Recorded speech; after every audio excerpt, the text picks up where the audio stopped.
స్వాముల కోసం సాంబార్ పెడుతున్నానండి. అందులో చక్కగా కొత్తిమీర, బెండకాయ ముక్కలు, టమాటా ముక్కలు, క్యారెట్ ముక్కలు వేసి ఈ విధంగా చక్కగా మధ్య పెట్టేసాను. కొద్దిగా ఆయిల్ వేసుకొని ఇదిగోండి పప్పు ఉడకబెట్టేసుకొని చక్కగా ఇదిగోండి చింతపండు పులుసుకొని పోస్తాను. కొత్తిమీర కొంచెం వేయించండి పైన వేద్దామని ఆలోచనతో.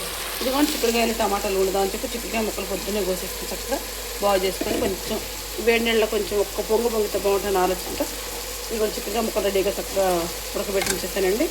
దాంట్లోకి చక్కగా టమాటా ముక్కలు, పచ్చిమిరకాయ ముక్కలు ఈ వంపేసుకున్న తర్వాత అప్పుడు కూర మనం స్టార్ట్ చేసుకుందామండి. కొంచెం ఇది అయిపోవచ్చింది. ఇందులో ఏం చేద్దామని చెప్పి చక్కగా మనం ఇది పోసేద్దామండి. అదిగోండి చింతపండులో పప్పు కలిసిందంతా పోసేసామండి ఇందులో చక్కగా. ఇప్పుడు ఇందులో కొద్దిగా వేస్తే కొద్దిగా కారం వేద్దాం. పచ్చిమిరకాయలు ఘాటు సరిపోతాను ఆలోచన తెలియదండి. కొద్దిగా వాటర్ మరింత పోసుకుందామండి ఇందులో. గల్లుప్పు సరిపోతే ఉప్పు చూడదు కదండి, జాగ్రత్తగా వేయాలండి. అసలు గల్లుప్పు వేస్తుంది. ఇక కారం వేయండి, ఎందుకంటే చక్కగా పచ్చిమిరకాయలు మరిన్ని వేసా కనుక కమ్మగుంటుందని చెప్పి కారం వేయండి. ఇదిగోండి ఈ విధంగా చక్కగా పోసేసాను. సాంబార్ రెడీ అయిపోతుందండి. 2 నిమిషాలు మగ్గిన తర్వాత చక్కగా మనం ధనియాల పొడి వేసుకుందాం, సాంబార్ పొడి వేసుకుందామండి.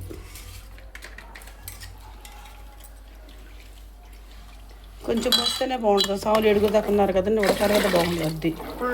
ఇప్పుడు చక్కగా పులుపు సరిపోద్దండి. సాంబార్ కూడా సూపర్ చూడడానికి చాలా బాగుందండి.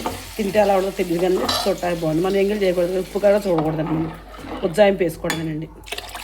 ములక్కాయ అంటే బాగుండేది. సండే కాబట్టి ములక్కాయలు ఎంత దొరకన్నారండి.